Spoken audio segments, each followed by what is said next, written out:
Hello students and viewers, स्वागत है आपका इस यूट्यूब चैनल टाइम है। आज हम लोग क्लास 11th फिजिक्स के अंतर्गत न्यूटन्स लॉ ऑफ मोशन के विषय में अध्ययन करेंगे। इस चैनल को लाइक और सब्सक्राइब करें, आपसे ये गुजारिश है। आइए शुरू करते हैं। Newton's law of motion.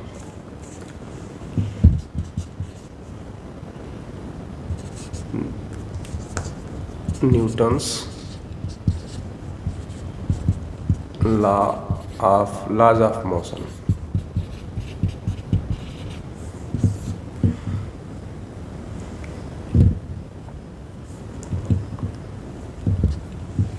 Newton ने मोशन के संदर्भ में 3 नियम दिए थे। तो इस नियम को हम लोग जानते भी हैं, पिछली कक्षाओं में पढ़ चुके हैं। तो इसको हम लोग आज यहाँ डिराइव करते हैं। और ये कांस्टेंट एक्सेलरेशन के लिए है, मोशन विद कांस्टेंट एक्सेलरेशन।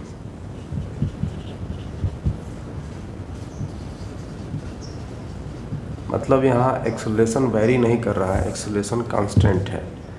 तो यहाँ एज्यूम करते हैं, let acceleration of a particle is a. Acceleration कितना है? एक्सेलरेशन है ए, और जो कि रिमेंस कांस्टेंट है, हमेशा कांस्टेंट बना रहता है, रिमेंस कांस्टेंट। और यहाँ लेट एक्सेलरेशन ए है and velocity at time t,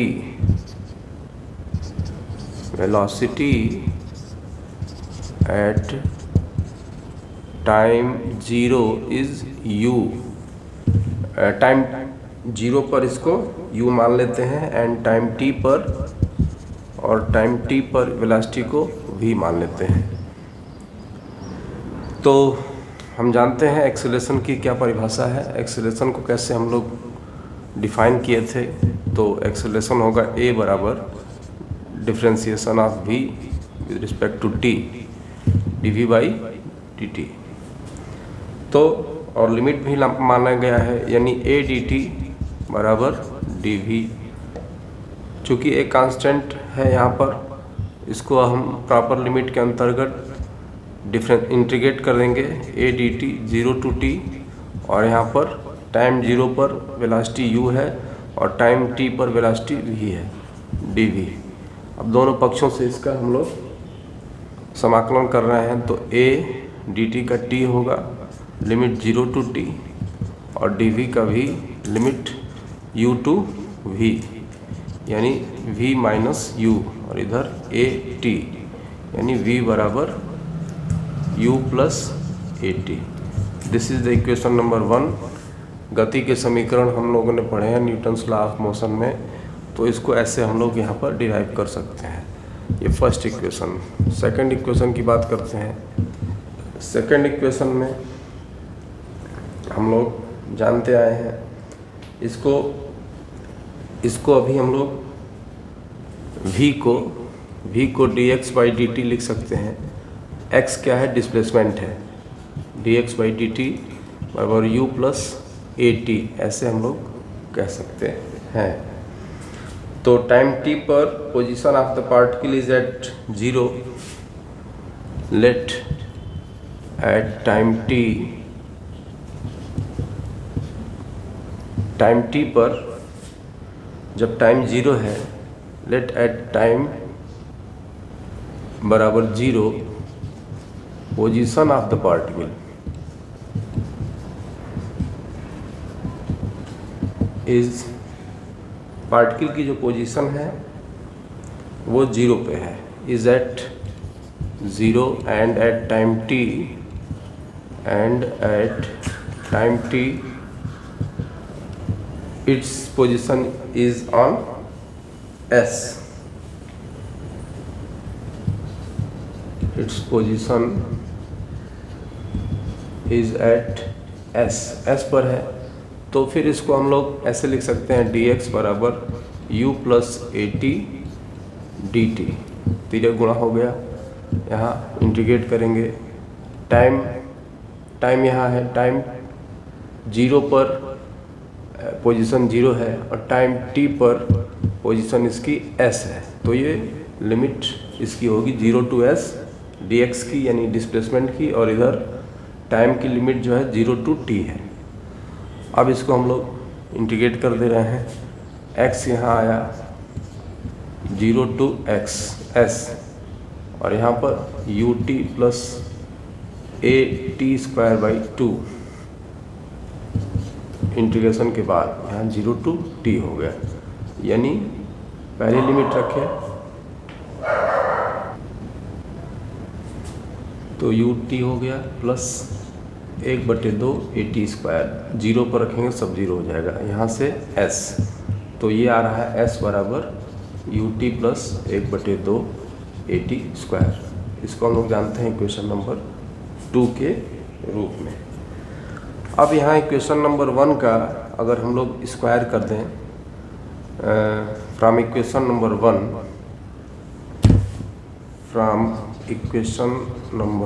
1 square करते हैं बोथ साइड से, तो हम क्या पाते हैं, v² बराबर u प्लस at का स्क्वायर, यानी कि u² plus a²t² plus 2uat, और अब इसमें हम लोग कॉमन कर लेते हैं 2at यहाँ से कॉमन कर लें, u² प्लस 2at कॉमन यदि कर लेते हैं तो 1/2 at यहाँ मिलता है, और प्लस u यहाँ मिलता है, at² यहाँ मिलेगा, तो 2at कॉमन कर लिए, यहाँ 2a कॉमन कर लेते हैं, 2a यहाँ भी है, a यहाँ, t को नहीं कॉमन कर रहे हैं, 2a कॉमन कर लिए तो at² यहाँ हुआ, ut यहाँ पे हुआ, तो ut प्लस हाफ at² ये s हो जाएगा, u² प्लस 2as, ये इक्वेशन नंबर 3 इसको जानते हैं। इस तरह से ये तीनों इक्वेशन यहाँ पर हुए। अब nth टाइम में यदि डिस्प्लेसमेंट देखना हो या चली गई दूरी देखनी हो तो कैसे हम लोग इसको निकालेंगे।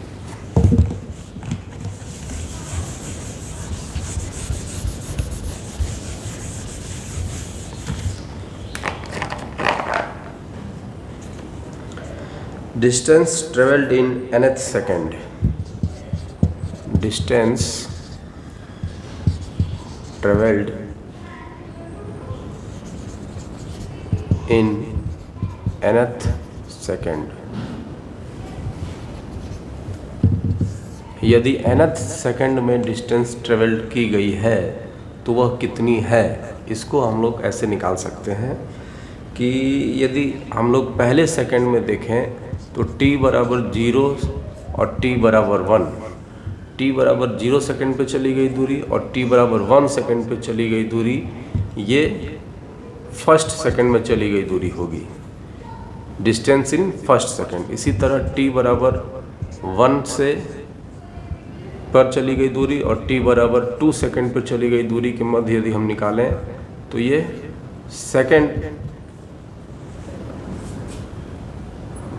सेकेंड में चली गई दूरी होगी। इसी तरह nth सेकेंड में यदि हम लोगों को दूरी निकालनी हो तो t बराबर n-1 से t बराबर n यदि हम करेंगे तो वो nth सेकेंड में चली गई दूरी निकलेगी। t बराबर n-1 सेकेंड में चली गई दूरी और t बराबर n सेकेंड में चली गई दूरी, इनका जब अंतर करेंगे तो हम क्या पाएंगे, nth सेकेंड में चली गई दूरी। अंतिम समय में ये सेकंड समय में था, इसी तरह करते करते हम लोग nth सेकंड में चली गई दूरी को निकाल सकते हैं। तो यहाँ से हम लोग लिखेंगे s दूरी जो है वो nth सेकंड में चली गई दूरी कितनी है, यहाँ टाइम के लिए n संकेत दिया जा रहा है, ये s n सेकंड में चली गई दूरी माइनस s n-1 सेकंड में चली गई दूरी, n सेकंड में चली गई दूरी माइनस n-1 सेकंड में चली गई दूरी। तो इस इक्वेशन का इस्तेमाल करते हुए लिख सकते हैं कि n सेकंड में चली गई दूरी u n, t की जगह n, u n plus 1/2 u n plus half a t square यानी a n स्क्वायर, ये n सेकंड में चली गई दूरी है। इसी तरह n-1 सेकंड में चली गई दूरी u n-1 टाइम है n-1 प्लस 1/2 a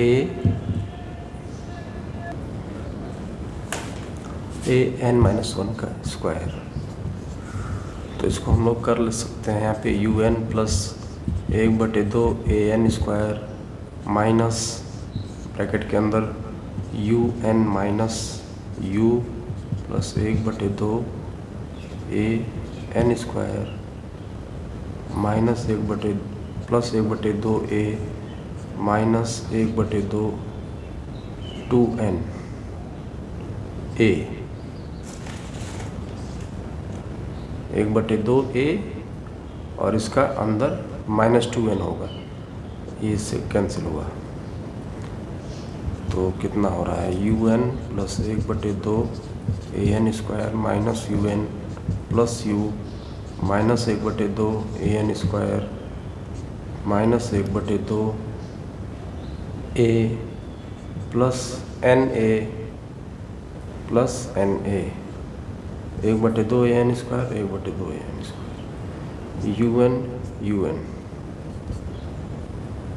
तो ये u प्लस a कॉमन, इसमें 1/2 a कॉमन कर लें तो यहाँ 2n minus 1 s nth u plus half a 2n minus 1 यहाँ से। तो इस तरह से ये nth सेकंड में चली गई दूरी के लिए फार्मूला डिराइव हुआ। अब इसमें हम लोग मोशन अंडर ग्रेविटी में हम लोग गति के जो इक्वेशन हैं इनको कैसे लिखते हैं और क्वेश्चन हल करते हैं, इस पे बात करते हैं। इसके बाद कुछ क्वेश्चंस किए जाएंगे। तो मोशन अंडर ग्रेविटी के अंतर्गत हम लोग फ्रीली फॉलिंग के विषय में, जब कोई पार्टिकल अर्थ सरफेस से कुछ ऊंचाई से फ्रीली फॉल किया जाता है तो उसके लिए मोशन ऑफ इक्वेशन हम लोग कैसे लिखते हैं, इसके विषय में हम लोग जानने का प्रयास करते हैं। तो motion under gravity, motion under gravity, इसमें दो कंडीशंस हैं। पहला, body falling freely under gravity, body falling freely under gravity, gravity में वो फ्रीली फॉल हो रहा है। तो यहाँ से मान लेते हैं कोई बॉडी है, m मास है इसका, ये फ्रीली फॉल हुआ तो इसको हम लोग किसी एक डायरेक्शन को पॉजिटिव मानने के लिए फ्री है, मतलब वेलोसिटी के डायरेक्शन और एक्सेलरेशन के डायरेक्शन में किसी एक को हम लोग किसी एक के डायरेक्शन को पॉजिटिव मान सकते हैं। तो यदि यह फ्रीली फॉल हो रहा है तो इसमें मीडियम का कोई विस्कस फोर्स यदि नो इफेक्ट माना जाए, इसका कोई इफेक्ट नहीं पड़ रहा है, हवा का कोई प्रभाव नहीं है, तो इसको हम लोग क्या कह सकते हैं कि इस डायरेक्शन में इनिशियली u बराबर 0, चूँकि फ्रीली फॉल है इसलिए u बराबर 0, और जो इसमें एक्सेलरेशन होगा वो प्लस g, इस डायरेक्शन को हम लोग अर्थ डायरेक्शन में g जो है हमेशा अर्थ की ओर ही लगता है, और पार्टिकल भी, बॉडी भी नीचे की ओर आ रही है, यानी उसका वेलोसिटी का जो डायरेक्शन है वो भी नीचे की ओर है। तो इसको हम लोग, और ये डायरेक्शन ऑफ v है, इसको ओरिजिन मान सकते हैं। यहाँ से ओरिजिन, जहाँ से ये ड्रॉप की गई उसको ओरिजिन माना गया। ड्रॉप करने की दिशा में वेलोसिटी का जो डायरेक्शन है उसी डायरेक्शन में ए का भी डायरेक्शन है, मतलब कि ग्रेविटी का भी जो एक्सेलरेशन ग्रेविटी के रूप में है उसका भी डायरेक्शन वही है। इसलिए यहाँ पर हम लोग इक्वेशन यदि लिखें तो v बराबर मोशन के इक्वेशन लिखें तो 0 प्लस gt लिखेंगे और दूसरा 0 प्लस हाफ gt स्क्वायर लिखेंगे और v स्क्वायर बराबर 0 स्क्वायर प्लस 2as लिखेंगे, 2gs लिखेंगे। g जो है ग्रेविटी का है। h लिख लेते हैं, h हाइट से यदि ये ड्रॉप किया गया है तो h। इसमें ग्राफ यदि देखा जाए तो ग्राफ आता है इस तरह से, v और t के मध्य जो ग्राफ आएगा वो इस तरह से आएगा। क्यों? एक्सेलरेशन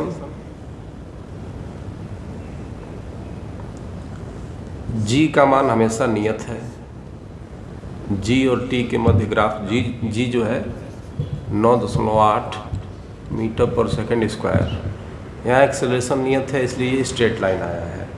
और h और t में यदि ग्राफ देखें तो इस तरह से आता है। तो जब बॉडी ऊपर से नीचे की ओर फ्रीली ड्रॉप की गई हो तब की ये इक्वेशन है।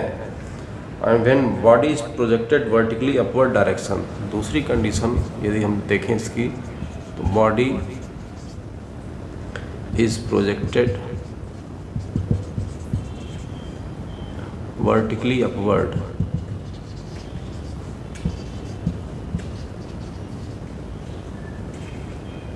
डायरेक्शन। अपवर्ड डायरेक्शन में यदि यह प्रोजेक्ट किया गया हो और मीडियम का कोई इफेक्ट न हो तो यहाँ पर हम पाएंगे कि जहाँ से हम उसको ऊपर फेंक रहे हैं वहाँ ओरिजिन यदि ले लेते हैं और इस समय इस तरह से यदि कोई बॉडी ऊपर फेंकी गई तो वेलोसिटी ऊपर की ओर है और ग्रेविटी नीचे की ओर है। तो यहाँ पर इन दोनों का डायरेक्शन अपोजिट हो गया। इसमें हम किसी एक को पॉजिटिव ले सकते हैं और किसी दूसरे को उसके अपोजिट डायरेक्शन में होने के कारण नेगेटिव लेंगे। तो यहाँ पर यदि हम लोग ऊपर के डायरेक्शन को पॉजिटिव लें और नीचे के डायरेक्शन को नेगेटिव लेते हैं तो जो इक्वेशन होंगे वो क्या होंगे? v बराबर 0। इनिशियली ये वेलोसिटी v दी गई है इसको, तो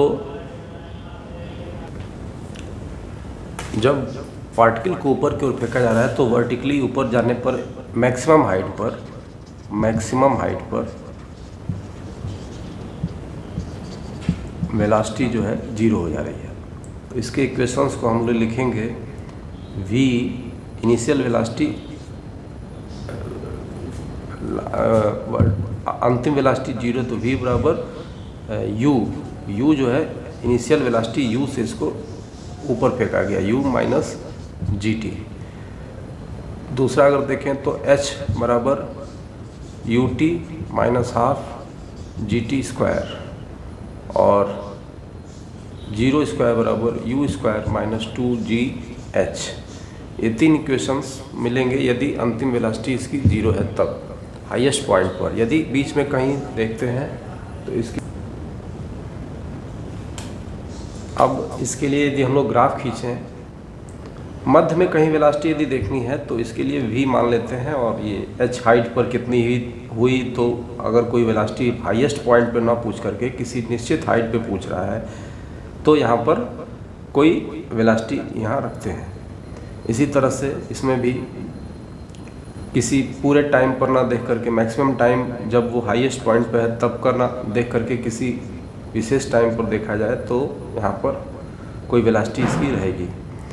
यदि इनका ग्राफ देखते हैं किसमें v और t में ग्राफ यदि हम देखें, v और t में ये पॉजिटिव डायरेक्शन है, इधर नेगेटिव डायरेक्शन। इनिशियली जब ओरिजिन जहाँ से फेंक रहे हैं उसको ओरिजिन मान रहे हैं तो शुरू में वेलोसिटी इसकी है, ये मैक्सिमम मान लीजिए कुछ है वेलोसिटी। इसके बाद जैसे जैसे टाइम बीतता है वेलोसिटी घटती जाती है, कांस्टेंट एक्सेलरेशन से घट रही है, इसलिए स्ट्रेट लाइन है। और एक पॉइंट पे आके वेलोसिटी जीरो, मैक्सिमम पॉइंट पे पहुंच करके वेलोसिटी जीरो हो जा रही है। इसके बाद वेलोसिटी का डायरेक्शन चेंज हो रहा है, तो ये निगेटिव डायरेक्शन में आगे बढ़ रहा है। इस तरह से ये इसका ग्राफ आता है। यदि ग्राफ हाइट और h और t में देखा जाए, h और t में तो इनिशियली ये इस तरह से इसका ग्राफ आएगा। h और t में खींच देंगे, मैक्सिमम हाइट पर जा करके फिर धीरे धीरे इस तरह से आता है। g और t में देखा जाए, g और t में ग्राफ देखा जाए तो g जो है निगेटिव डायरेक्शन में, इसको a बराबर माइनस जी, यहाँ पर ये टाइम है, ये इस तरह से स्ट्रेट लाइन आएगा। ऊपर y निगेटिव मान लेते हैं, इधर नीचे निगेटिव y डायरेक्शन, ये x एक्सिस है, इस पर टाइम देखा जा रहा है। तो इस तरह से इनके मोशन अंडर ग्रेविटी के इक्वेशंस लिखे जाएंगे। स्ट्रेट लाइन में यदि हो रहा है तो मतलब कि वन डायमेंशन में हो रहा है। तो अब कुछ क्वेश्चंस को हल करते हैं। A car starting from rest, question है a car starting from rest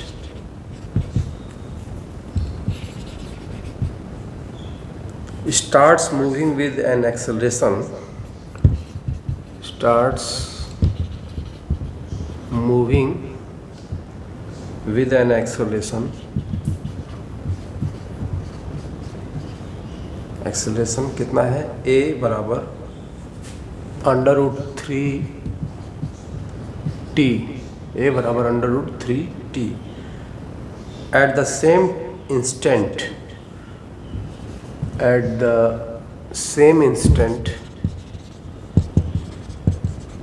इस ठीक इसी समय क्या हो रहा है, ए truck passes that point, a truck passes that point with velocity 6 meter per second,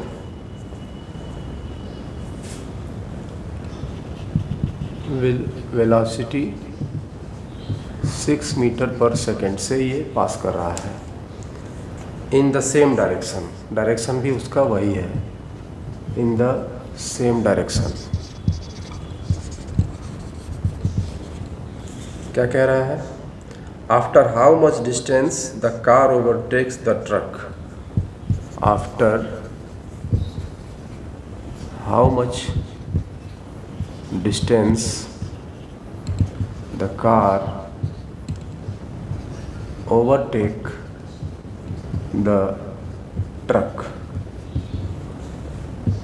overtake कब करेगा, overtakes the truck। इस सवाल को हम लोगों को करना है। एक कार जो है रेस्ट से, इनिशियली वो रेस्ट पे है, स्टार्ट करती है मूविंग एंड एक्सेलरेशन a बराबर √3t। At the same instant, जिस समय वो स्टार्ट होता है उसी समय एक ट्रक इसको पास करता है 6 मीटर पर सेकेंड वेलोसिटी से, इन the same direction. After how much distance the car overtake the truck, car overtake करेगी कब, उस ट्रक को। अब इसको मान लेते हैं कि n सेकेंड में ये कार, इसको let car overtake the truck in n second, after n second, after n second।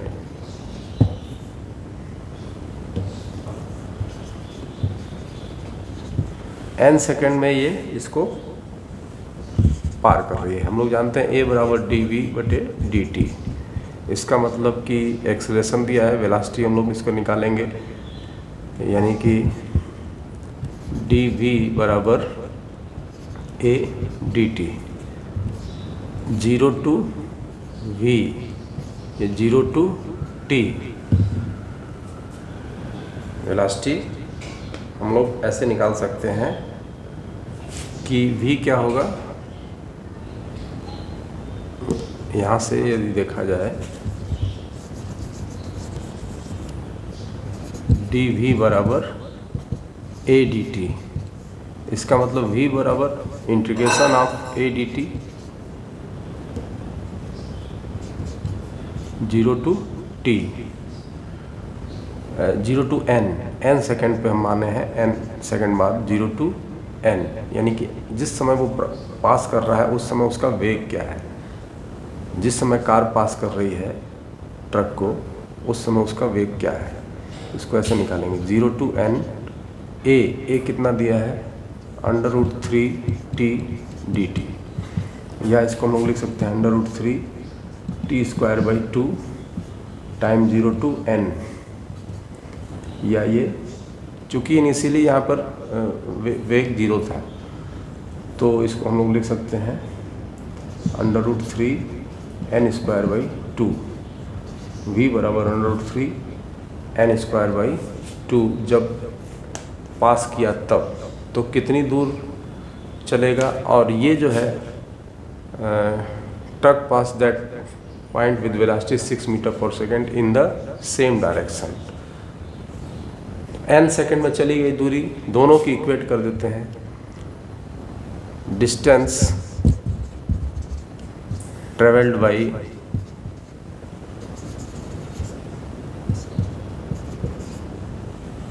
Truck in n second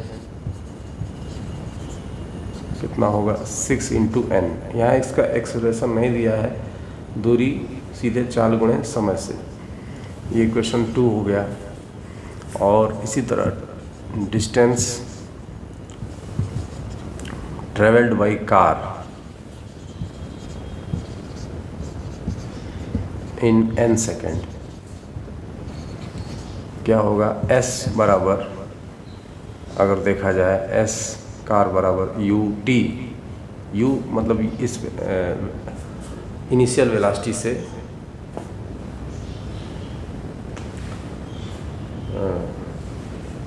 इसको 0 to n v dt,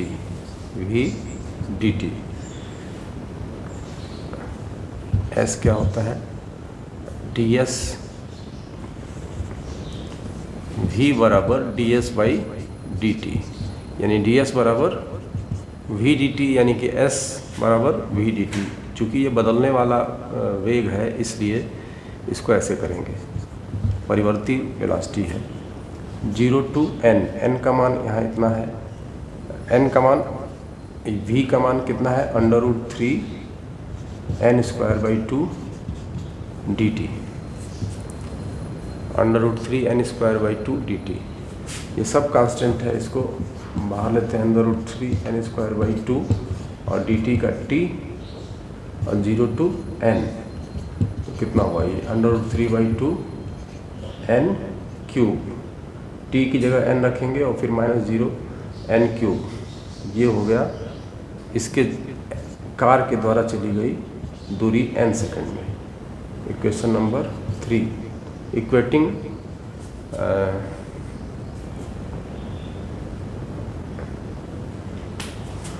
by equating 2 and 3, by equating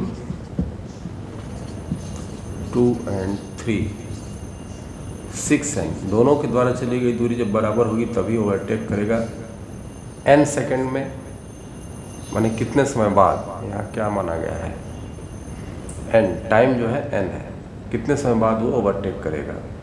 तो √3/2 n³, एक n से एक n² हो गया 12/√3 बराबर n²। तो इसको हम लोग क्या लिख सकते हैं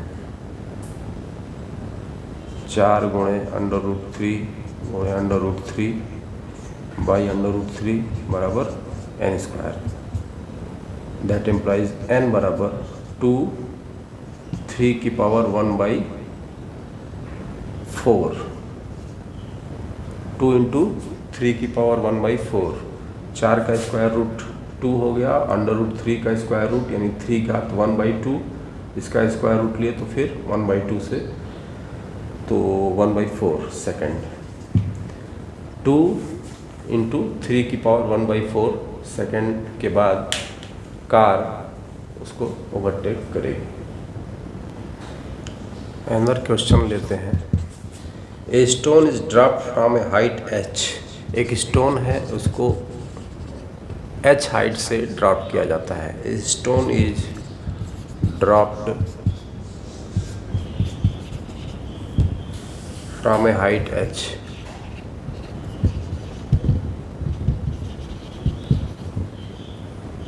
Simultaneously another stone thrown upward from the ground level। Simultaneously another stone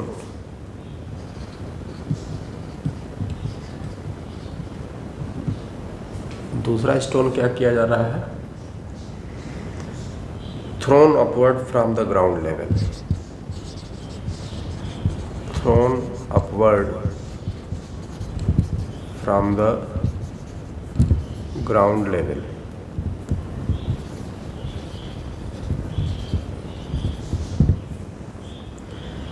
which reaches at height of 4h। जो कि h की 4 गुनी हाइट पर पहुंचता है। Which reaches at the height of 4h। Which reaches at the height of 4h। After how much time? After how much time?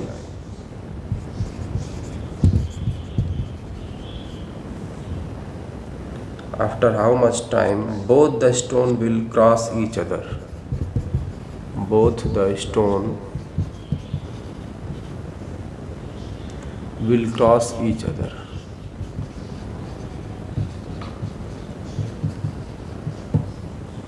कितने समय के बाद दोनों पत्थर एक दूसरे को क्रॉस करेंगे? एक मान लेते हैं ये हाइट है, h हाइट से एक पत्थर ड्रॉप किया गया, ठीक उसी समय एक पत्थर ऊपर की ओर फेंका गया जो कि 4h हाइट तक जाता है। तो कब वो दोनों एक दूसरे को क्रॉस करेंगे? तो ये चीज़ है कि क्रॉस करते समय दोनों पत्थरों की हाइट ग्राउंड लेवल से सेम होगी। ठीक है। तो initial velocity of stone thrown from ground level is u यदि हो दूसरे पत्थर के लिए फॉर सेकेंड स्टोन इक्वेशन लिखेंगे। ये इसको मान लीजिए इनिशियल वेलोसिटी u दी गई तो, और अंत में ऊपर वेलोसिटी उसकी मैक्सिमम हाइट पर 0 होगी, यानी कि u² - 2gh। h यहाँ 4h है, उसकी जो हाइट है वो 4 गुनी हाइट तक जा रहा है h की। यानी यहाँ हम लोग लिख सकते हैं कि u² बराबर 8gh। दैट इम्प्लाइज u बराबर √8gh। ये इसकी इनिशियल वेलोसिटी थी।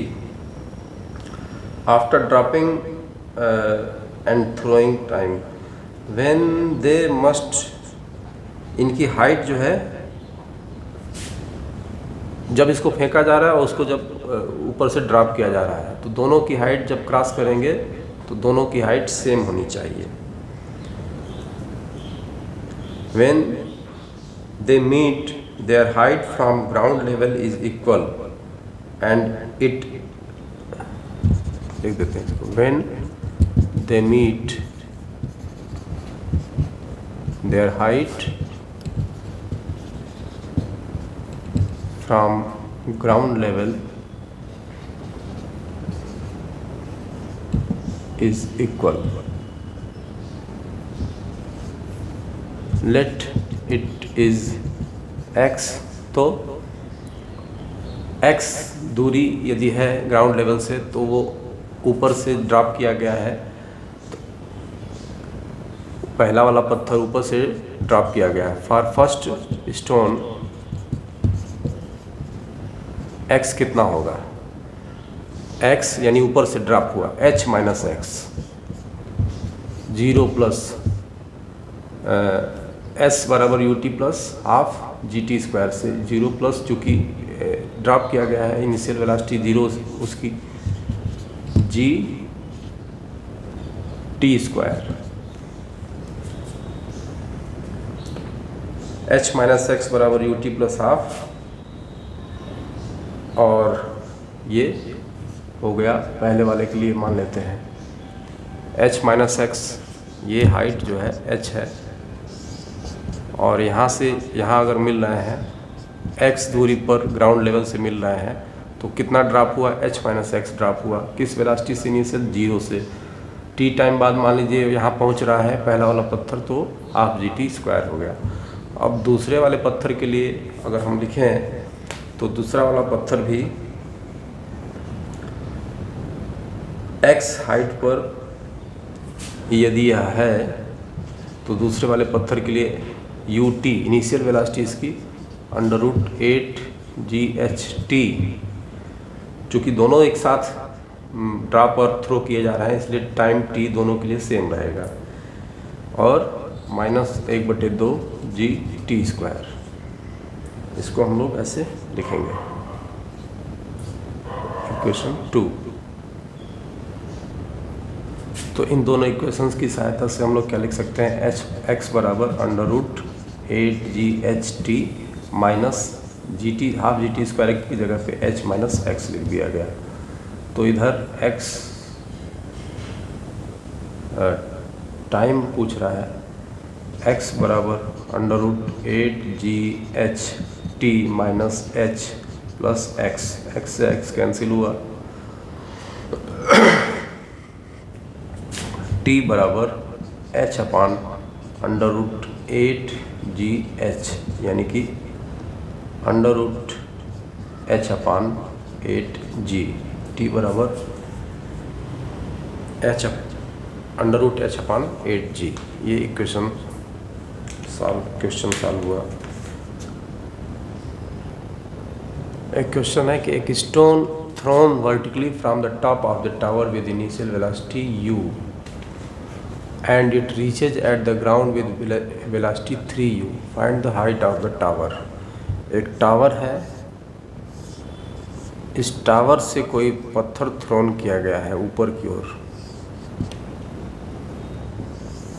और ये जब आता है नीचे तो इसकी वेलोसिटी जो होती है वो 3u है, और जब फेंका गया है तो इसकी वेलोसिटी u है। तो कह रहा है कि हाइट ऑफ द टावर कितनी होगी। मान लेते हैं कि जब यहाँ से फेंका गया तो इसने h डैश हाइट कवर किया, और ये हाइट h है, टावर की हाइट h है, और जब वर्टिकली अपवर्ड फेंका गया उसकी हाइट h डैश पर वो गया, तो मैक्सिमम बिंदु पर जाकर इसकी वेलोसिटी 0 होगी, यानी कि v स्क्वायर बराबर u square minus 2g h dash. ये यहाँ से यहाँ तक के लिए इक्वेशन है, इक्वेशन 1। और फिर जब ऊपर से वो नीचे आ रहा है, जब इसकी इनिशियल वेलोसिटी 0 हो रही है, तब के लिए हम क्या लिखेंगे, यहाँ से h डैश क्या प्राप्त कर पा रहे हैं, h dash u square upon 2g हम लोग प्राप्त कर पा रहे हैं। इसी तरह से अब जब यहाँ से यहाँ आएगा तो इनिशियल वेलोसिटी उसकी 0 है, यहाँ फाइनल वेलोसिटी 0 है यहाँ से यहाँ तक में, और यहाँ से यहाँ तक इनिशियल वेलोसिटी 0 हो गई। इस इनिशियल 0 वेलोसिटी से ये टकरा रहा है 3u वेलोसिटी से, और हाइट कितना गिर रहा है h प्लस h डैश, यहाँ h हमको निकालना है। तो इसको हम लोग फिर इसी तरह लिखेंगे कि v स्क्वायर बराबर u स्क्वायर प्लस, अब यहाँ पे इक्वेशन में प्लस आ जाएगा, plus 2g h total height, तो v स्क्वायर यानी कि 3u, टकराते समय अंतिम वेग लास्ट वेलोसिटी जो है 3u है, u square plus 2g h, h कितना है h प्लस h डैश है, यानी 0 प्लस 2g h निकालना है, h डैश कितना है u स्क्वायर अपान 2g, यहाँ 9u स्क्वायर, तो 2gh plus u square 9u square, 2g से कैंसिल, 8u स्क्वायर बराबर 2gh, तो h बराबर 4u square upon g, 4 u square upon 4 u square upon g. ये height हो गई इसकी टावर की। एक और question, a balloon is flying upward with constant velocity 5 metre पर second. A stone is dropped downward from height of 100 metre 100 metre. When the stone reaches at the ground, find the height of balloon at that moment. इसको यहाँ पर कर लिया जाए। Balloon है, balloon से एक पत्थर नीचे की ओर गिराया जा रहा है। बैलून कुछ हाइट पर है, वो कांस्टेंट वेलोसिटी से जा रहा है, यानी इसके पर जी का काम, जी ग्रेविटी जी काम नहीं कर रही है। तो एक पत्थर जो है किस वेलोसिटी से, a stone is dropped downward from height of 100 metre. ये 100 मीटर पर है, 100 मीटर से ये गिराया जा रहा है। तो बैलून पर तो ग्रेविटी नहीं काम कर रही है क्योंकि ये कांस्टेंट वेलोसिटी 5 मीटर पर सेकेंड पर है, पर स्टोन पे काम करेगी। स्टोन के लिए ए बराबर माइनस जी, ए बराबर ए नहीं बल्कि वी बराबर माइनस जी, वी बराबर -5 मीटर पर सेकेंड। स्टोन ऊपर की ओर जो बैलून 5 मीटर पर सेकेंड से जा रहा है और स्टोन नीचे आया, तो रिलेटिव वेलोसिटी के अंतर्गत इसका -5 मीटर पर सेकेंड स्टोन की वेलोसिटी होगी। Stone velocity, initial velocity of stone,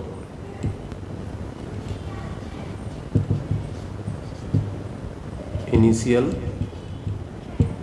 velocity of stone -5 metre पर सेकेंड। और ये 100 मीटर हाइट ड्रॉप कर रहा है, तो इसको लिया गया समय यदि t हो, if time is t second, then h यानी 100 बराबर ut -5t plus 1/2 gt square.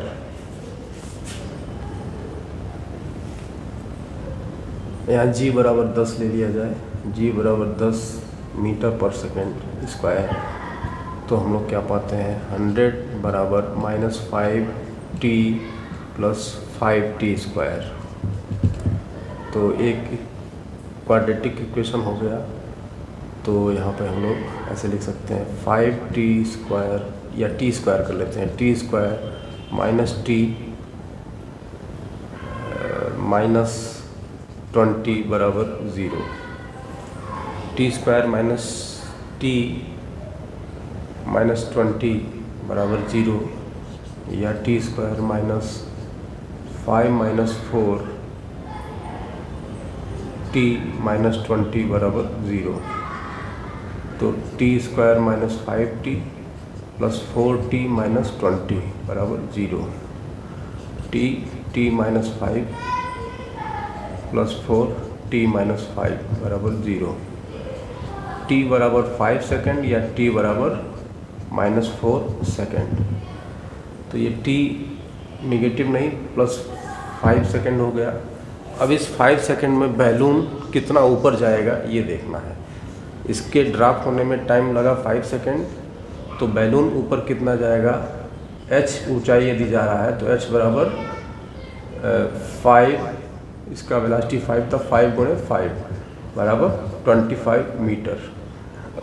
लेकिन ग्राउंड लेवल से हाइट इसकी कितनी हो गई, ग्राउंड लेवल से हाइट यदि इसकी h हो तो h बराबर 100 प्लस h, यानी कि 100 प्लस 25 125 मीटर। इस तरह से ये सवाल को इस वीडियो में